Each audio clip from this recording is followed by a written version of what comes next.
और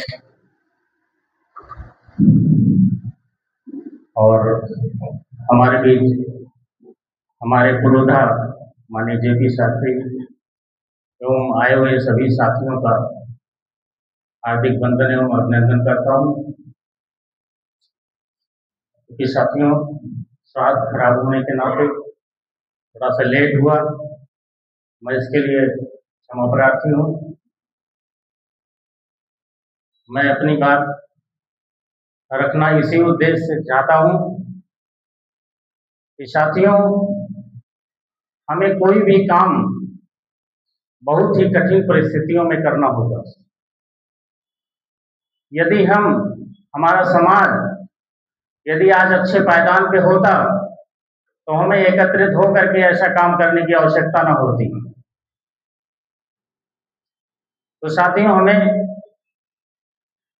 जैसा कि इस समाज को ऊपर उठाने की बीड़ा हमने लिया है, और क्योंकि आज मौलिक अधिकार पार्टी का स्थापना दिवस है, तो हमें सोचना चाहिए कि मौलिक अधिकार पार्टी का स्थापना हुआ क्यों। जब 3700 पार्टियों का रजिस्ट्रेशन हुआ है, तो फिर मौलिक अधिकार पार्टी को रजिस्ट्रेशन कराने की क्या जरूरत पड़ी। साथियों, इस पर मैं विचार व्यक्त करना चाहूंगा, क्योंकि साथियों, जब बाबा साहब डॉक्टर अंबेडकर से पूछा गया कि राजनीति आप किस लिए करना चाहते हो, तो बाबा साहब ने कहा था कि राजनीति मेरा एक मिशन है। लेकिन जो समाज राजनीति में पहले से ही हमें गुलाम बनाने के लिए आगे था, उसने कहा हमारा राजनीति करना हमारे लिए खेल और खिलौना है। तो उस खेल और खिलौने में वो क्या कर रहा है। देश के 70 साल की आजादी में आज हमारी स्थिति, हमारे समाज की स्थिति, इस देश की स्थिति कहां तक पहुंच गई है। इसका सीधा सा उदाहरण बताना चाहूंगा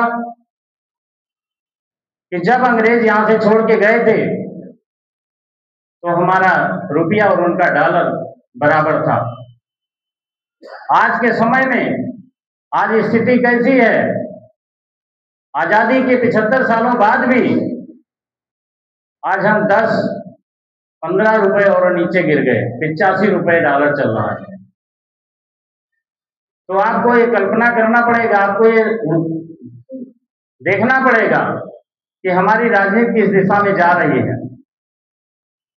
इसीलिए मौलिक अधिकार पार्टी ने सीधे सीधे संविधान को पढ़ा और संविधान को जाना, और संविधान को जानने के बाद इस पार्टी का रजिस्ट्रेशन हुआ कि जिस तरह संविधान में हमें अच्छे काम करने की, पार्टियों को अच्छा काम करने का वो उद्देश्य है।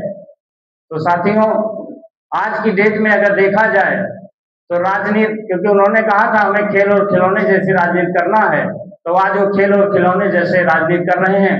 जैसा कि आपके सामने आप देख रहे हैं बिहार की स्थिति, वोटर लिस्टों में उनका नाम गायब किया जा रहा है। अभी तक क्या था, अभी तक ईवीएम से वोट डालने की जो व्यवस्था रही है उसमें हैकिंग का मामला चल रहा था।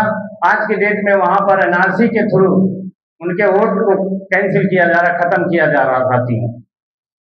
और इस देश के रखवाले अगर यहाँ से जो भी रोहनिया आए, वो किसके रखवाले से आए, वही कांग्रेस और बीजेपी के रखवाले रहे हैं। और उन्होंने यहाँ प्रवेश दिया इसीलिए क्योंकि कल तो उनका काम उन्हीं से चल रहा था, लेकिन आज उसके नाम पर पिछड़ों के वोट को जो काटने की व्यवस्था चल रही है, ये आज उनका नंबर है, कल आपके यूपी का नंबर होगा, फिर आगे चल करके सारे प्रदेशों का नंबर होगा। तो इसलिए हमें बहुत ही बखूबी इस बात को समझना पड़ेगा।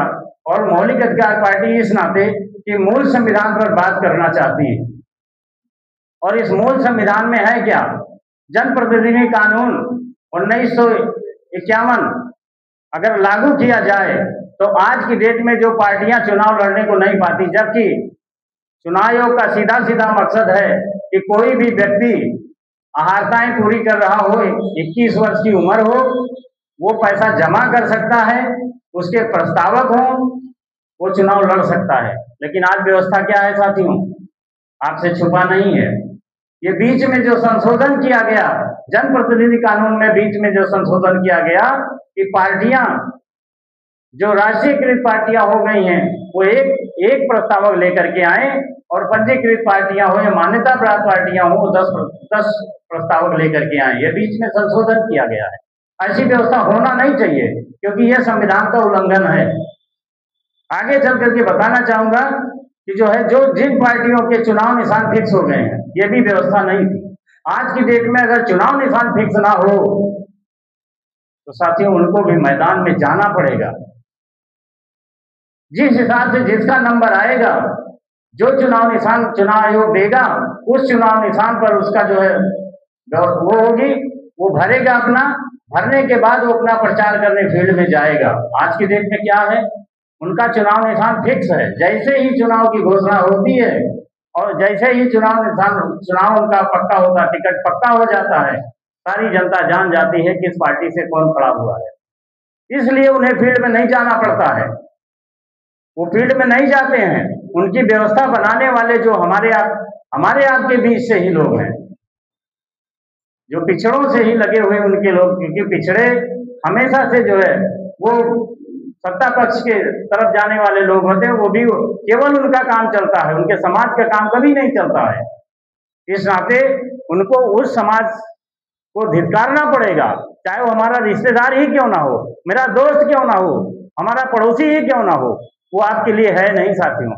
तो ये सारी बातें हैं, बहुत ढेर सारी बातें हैं।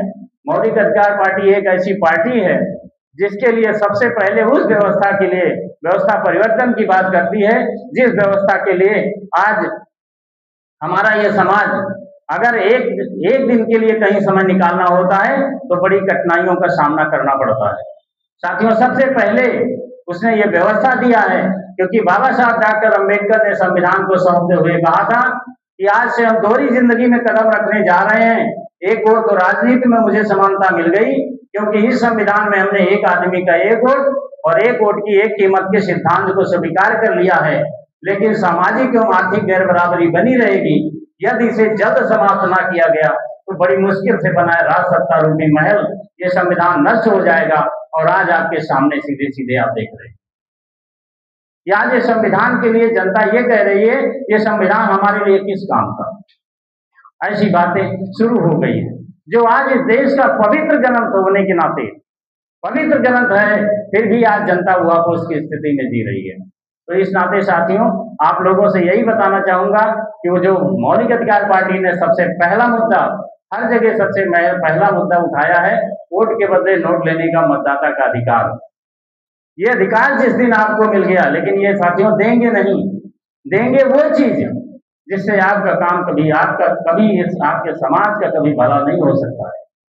क्यों नहीं हो सकता है?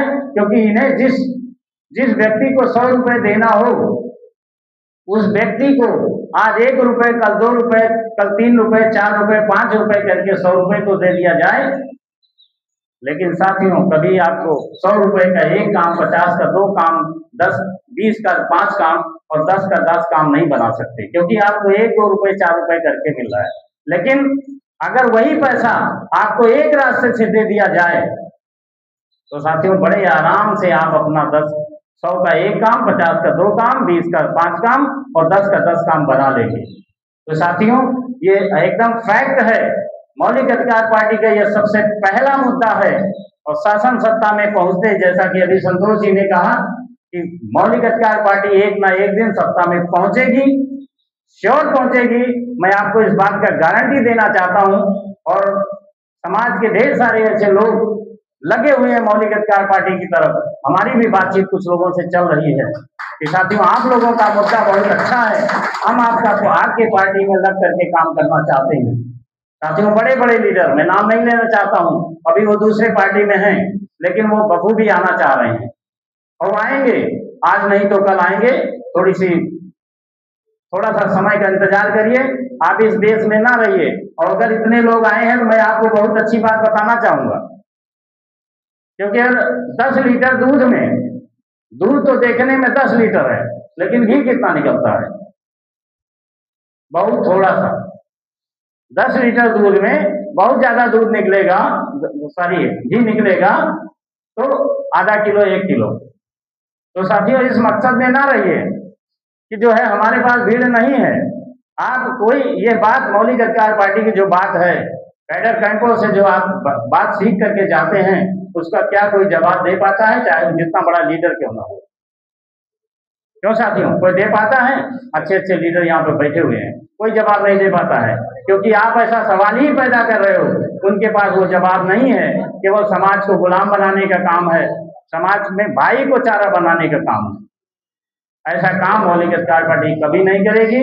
मैं आशा और विश्वास के साथ आपको ये बात बताना चाहूंगा, और मैं इसी स्लोगन के साथ बात अपनी बंद करना चाहूंगा कि गंगा की कसम, जमुना की कसम, सतलज का बहाना बदलेगा, कुछ तुम बदलो कुछ हम बदले, सारा जमाना बदलेगा, सारा जमाना बदलेगा। इन्हीं के साथ मैं अपनी बातों को समाप्त करना चाहूंगा।